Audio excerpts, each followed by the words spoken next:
আসসালামু আলাইকুম। অবুঝ প্রেম গল্পের দ্বিতীয় সিজন নিয়ে আসলাম। তো বেশি কথা না বলে গল্প শুরু করা যাক। বিয়ের পর 3 মাস কেটে গেছে। ফ্ল্যাটের পরিবেশ এখন পুরোপুরি বদলে গেছে। হাবিবা প্রতিদিন সকালে উঠে নামাজ পড়ে। ডেভিডের পছন্দের পরোটা, ডিম ভাজা আর চা বানায়। ডেভিড ঘুম থেকে উঠে পিছন থেকে হাবিবাকে জড়িয়ে ধরে বলে, তোমার হাতের রান্না না খেলে আমার দিনই শুরু হয় না। হাবিবা লজ্জা পেয়ে হাসতে হাসতে বলে, এখনো এত আদর করো আমায়? আমি তো তোমার বউ হয়ে গেছি। ডেভিড তার কপালে চুমু খেয়ে বলল, বউ বলেই তো আরো বেশি আদর করি। সন্ধ্যায় ডেভিড অফিস থেকে ফিরলে দুজন একসাথে রান্না করে। খেতে খেতে অনেক গল্প করে। হাবিবা মনে মনে ভাবে সে তার ধর্ম, পরিবার, নাম সব ছেড়ে যে সিদ্ধান্ত নিয়েছিল সেটা ভুল ছিল না। এক শুক্রবার ডেভিড বলল, আজ আমরা নদীর ধারে ঘুরতে যাব। হাবিবা খুব বেশি সুন্দর করে সাজলো। দুজনে সারাদিন হাত ধরে হাঁটলো, আইসক্রিম খেলো, অনেক ছবি তুললো।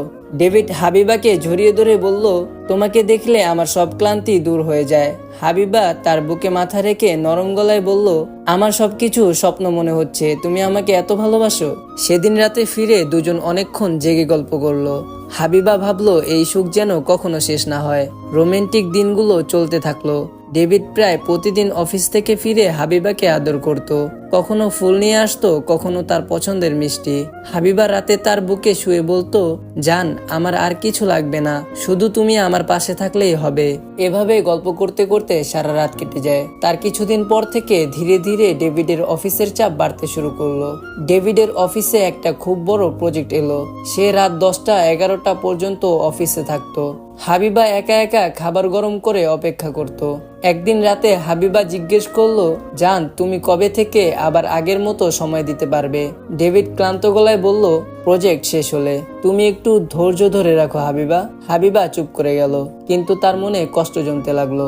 শুক্রবার এলো। হাবিবা অনেক আশা করে বলল, আজ অন্তত একটা দিন আমাদের জন্য রাখো। ডেভিড বলল, আজও অফিসে যেতে হবে, বস ডেকেছে।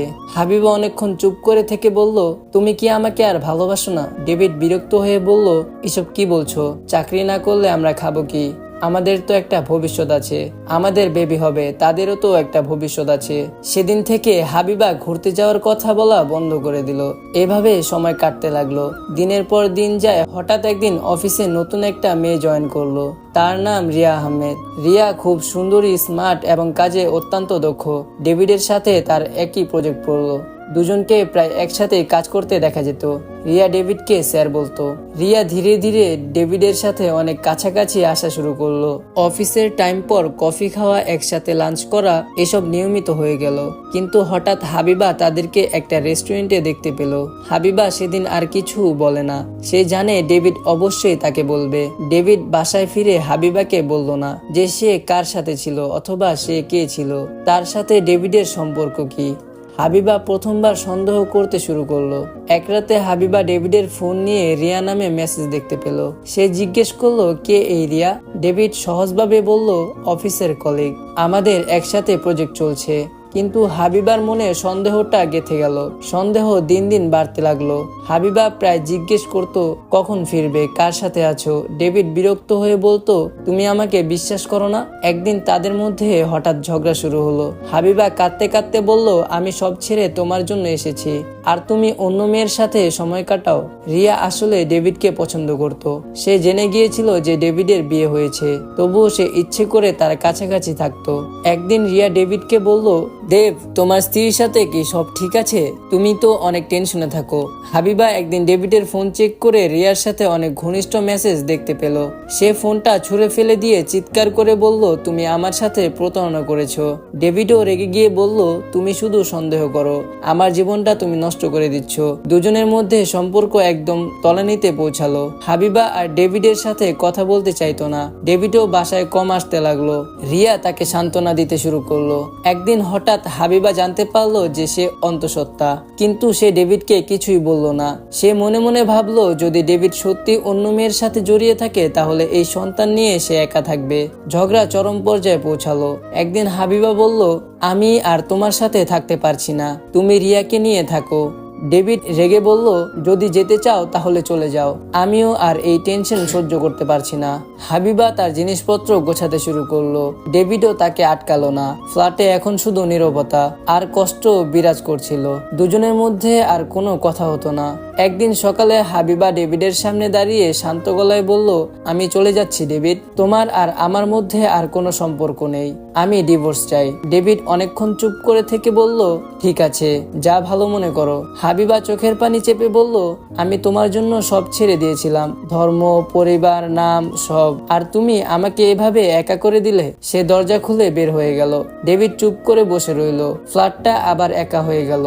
হাবিবা চলে যাওয়ার পর প্রথম কয়েকদিন ডেভিড এক অদ্ভুত মুক্তি অনুভব করলো। প্রতিদিনের ঝগড়া, সন্দেহ আর কৈফিয়ত দেওয়ার মতো কেউ নেই। ফ্ল্যাটটা এখন একদম শান্ত। রিয়া এখন প্রায় ডেভিডের বাসায় আসে। সে ডেভিডের ঘর নিজের মতো করে সাজাতে শুরু করলো। হাবিবার রাখা জায়নামাজ, তার পছন্দের নীল পর্দা সব রিয়া সরিয়ে ফেললো। রিয়া ডেভিডকে বোঝাতো, দেখো ডেভ, জীবনটা উপভোগের জন্য, হাবিবা তোমাকে শুধু শিকলে বাঁধতে চেয়েছিল। ডেভিডও ভাবতো হয়তো রিয়া ঠিক বলছে। কিন্তু মাঝরাতে হঠাৎ ঘুম ভেঙে গেলে ডেভিড অজান্তেই বিছানার পাশে হাত বাড়ালো। হাবিবা সেখানে নেই। ডাইনিং টেবিলে সেই পরোটা আর ডিম ভাজার ঘ্রাণও নেই। রিয়া রান্না জানে না, তাই প্রতিদিন বাইরে থেকে খাবার আসে। ধীরে ধীরে বাইরে খাবার ডেভিডের কাছে বিষাক্ত মনে হতে শুরু করলো। 6 মাস কেটে গেল। প্রজেক্ট শেষ হওয়ার পর রিয়ার আচরণে পরিবর্তন আসতে শুরু করলো। সে এখন আর আগের মতো মিষ্টি করে কথা বলে না। ডেভিড অফিস থেকে ক্লান্ত হয়ে ফিরলে রিয়া তাকে সময় দেওয়ার বদলে নিজের বন্ধুদের সাথে পার্টি করতে ব্যস্ত থাকে। একদিন ডেভিড খুব অসুস্থ হয়ে পড়ল, প্রচণ্ড জ্বর। সে আশা করেছিল রিয়া তার পাশে থাকবে, কিন্তু রিয়া তাকে এক গ্লাস জল পর্যন্ত এগিয়ে দিল না। উল্টো বিরক্ত হয়ে বলল, অসুস্থ হয়ে মুড নষ্ট করো না তো, আমার আজ রিডিং ক্লাবে যাওয়ার আছে। সেদিন রাতে অন্ধকারে একা শুয়ে ডেভিডের মনে পড়ল সেই দিনগুলোর কথা, যখন সামান্য জ্বর হলে হাবিবা সারা রাত না ঘুমিয়ে তার কপালে জলপট্টি দিত, মাথায় হাত বুলিয়ে দিত। ডেভিডের চোখে জল, কিন্তু মুখ ফুটে ডাকার মতো কেউ নেই। অফিসে রিয়াকে নিয়ে কানাকানি শুরু হলো। ডেভিড জানতে পারলো রিয়া শুধু তার সাথেই নয়, অফিসের নতুন বসের সাথেও একই রকমের ঘনিষ্ঠ তৈরি করার চেষ্টা করছে। একদিন ডেভিড নিজের চোখেই দেখলো রিয়া অন্য একজনের সাথে রেস্টুরেন্টে বসে ঠিক একইভাবে হাসছে যেভাবে একদিন তার সাথে হাসতো। ডেভিড সেদিন বুঝলো হাবিবার সন্দেহ ভুল ছিল না। রিয়া কোনো ভালোবাসা নয়, বরং নিজের ক্যারিয়ার আর বিলাসের জন্য ডেভিডকে ব্যবহার করেছে। হাবিবা তার জন্য ধর্ম, পরিবার সব ছেড়েছিল, আর ডেভিড একটা মিথ্যে ভালোবাসার পেছনে পড়ে হাবিবার সে অমূল্য ভালোবাসাকে লাথি মেরেছে। ডেভিড ধীরে ধীরে নিজের ভুল বুঝতে পারলো। পরের দিনই ডেভিড রিয়ার সাথে সম্পর্ক বিচ্ছিন্ন করলো।